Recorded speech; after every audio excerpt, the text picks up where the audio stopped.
Assalamualaikum warahmatullahi wabarakatuh. Kembali saya Ika Wulandari menjumpai Anda untuk hari ini dalam segmen Sekilas Info. Berita kali ini sangat-sangatlah viral saat ini. Hampir semua media massa yang ada di Malaysia ini sedang hangat-hangatnya memberitakan dan meliput tentang kejadian ini. Seperti saya kutip dari laman website milik bernama.com dengan judul 67 warga Indonesia ditahan. Penempatan haram lengkap dengan sekolah dibongkar. Dan Jabatan Imigresen Negeri 9 telah menahan 67 pendatang tanpa izin dari Indonesia dalam satu operasi di sebuah kawasan perkampungan ilegal yang berlokasi di Nilai Spring pada tanggal 1 Februari 2023 yang lalu jam 1.30 pagi atau setengah 2 pagi. Dalam operasi tersebut telah ditahan sebanyak 67 orang warga Indonesia yang terdiri dari 11 orang laki-laki dan 20 orang wanita, termasuklah 36 anak-anak serta seorang bayi berusia 2 bulan. Yang sebagian besar orang yang menghuni di pemukiman ilegal ini adalah berasal dari Flores, Provinsi Nusa Tenggara Timur. Dari hasil penyelidikan mendapati kawasan hunian tersebut juga memiliki sebuah sekolahan, tapi hanya sebuah wadah komunitas belajar untuk anak-anak yang ada di dalam kawasan tersebut dengan metode belajar yang sama seperti di sekolah yang ada di Indonesia. Selain fasilitasnya ada sekolah, di perkampungan ilegal ini juga dilengkapi sebuah kedai runcit. Letak kawasan perkampungan warga Indonesia ilegal ini terletak cukup jauh dari area publik. Untuk mencapai lokasinya, para pegawai imigresen harus berjalan kaki melintasi kawasan hutan dan kebun sawit sejauh 1,2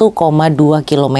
Dan begitu sampai di perkampungannya, terdapat sekitar 30 buah rumah kayu yang dibangun oleh mereka. Areanya cukup lebar, yaitu sekitar 29.000 meter persegi dengan kontur tanah yang tidak rata dan berawa. Kemudian perkampungan ilegal ini dikelilingi besi-besi sebagai pagarnya dan juga terdapat banyak anjing-anjing liar yang kemungkinan dipakai sebagai penjaga di pintu masuknya. Sedangkan untuk pencahayaan perkampungan ini, para penghuninya memiliki beberapa set generator sebagai sistem sumber daya listriknya. Jadi ini kalau bisa kita bayangkan ya, sudah seperti sebuah RT atau RW ya di Indonesia di mana mereka berkumpul, membangun sebuah komunitas, melakukan kegiatan sebagaimana layaknya kehidupan biasa, anak-anaknya sekolah, ada transaksi jual beli di dalam perkampungan kecil ini. Pokoknya seperti mereka itu memiliki sebuah area sendiri. Dan ketika dilakukan penyerbuan, banyak warga Indonesia ini yang coba melarikan diri dan bertindak agresif untuk menghindari dari penangkapan tersebut. Petugas imigresen mengatakan mereka mengetahui tentang pemukiman ilegal ini dari hasil laporan warga sekitar dan juga dari perisikan, di mana mereka mendapati warga Indonesia ini telah menduduki kawasan tersebut kurang lebih sejak 2 tahun yang lalu. Dan semasa serbuan dilakukan, imigresen turut menemukan beberapa senjata tajam seperti lembing dan juga parang. Saat ini kesemua tahanan ditempatkan di depo imigresen Lenggeng untuk pemeriksaan lebih lanjut. Antara kesalahan yang dilakukan oleh warga Indonesia ini adalah tidak memiliki dokumen pengenalan diri, tinggal lebih masa, tidak memiliki izin kerja, dan lain-lain kesalahan berkaitan Akta Imigresen 1959-63, Akta Paspor 1966, dan Peraturan-Peraturan Imigresen 1963. Ini benar-benar ya, kita itu merasa prihatin atas apa yang menimpa saudara-saudara kita ini. Semoga mereka semuanya tabah dan juga kuat menghadapi kejadian ini. Apalagi ada banyak anak-anak yang jadi terhenti pendidikannya, tapi apalah daya, karena memang yang dilakukan mereka ini adalah kesalahan dan juga melanggar hukum di Malaysia. Akhirnya harus terjaring operasi. Kita juga tidak tahu ya apa yang telah menimpa mereka, mungkin karena ada yang ditipu agen, dieksploitasi, korban perdagangan orang, uangnya nggak cukup untuk pulang karena uangnya mungkin cuma cukup untuk diri sendiri dan kehidupan sehari-hari. Yang pasti banyaklah ini faktor yang menyebabkan hal ini terjadi. Dan mungkin saja alasan mereka berkumpul dan berhimpun seperti ini agar punya saudara sependeritaan, ada tempat berlindung, ada tempat untuk bercerita, dan lain-lain. Ya, yang pasti kita doakan ya yang baik-baik untuk saudara-saudara kita yang tertangkap, dan semoga cepat ada pertolongan dari pemerintah Indonesia atas nasib yang menimpa mereka ini. Juga yang punya tanah ini nih, yang juga harus diperiksa dan ditahan. Pemilik tanah dari perkampungan ini jangan mau enak-enaknya aja dong nerima uang dari mereka, tapi begitu ada operasi seperti ini mau lepas tangan gitu aja. Jelas kan kan pemilik tanah itu tahu lah pasti tentang perkampungan ini. 2 tahun loh ini perkampungannya sudah berdiri, bukan waktu yang sebentar. Dan pasti pemilik tanah ini juga sudah menikmati uang sewa tanahnya. Jadi pemilik tanah ini pun juga harus ditahan. Dan dari kejadian ini kita bisa petik pelajaran ya, jika kosongan dan tinggal lebih masa, apalagi punya anak, pulanglah ke Indonesia agar anak Anda juga bisa mengenyam pendidikan dengan baik. Anda sebagai orang tuanya juga tenang karena uang itu bisa dicari, tapi kebebasan mau cari di mana. Sekian mengenai breaking news kali ini, saya Ika Wulandari undur diri. Wassalamualaikum warahmatullahi wabarakatuh.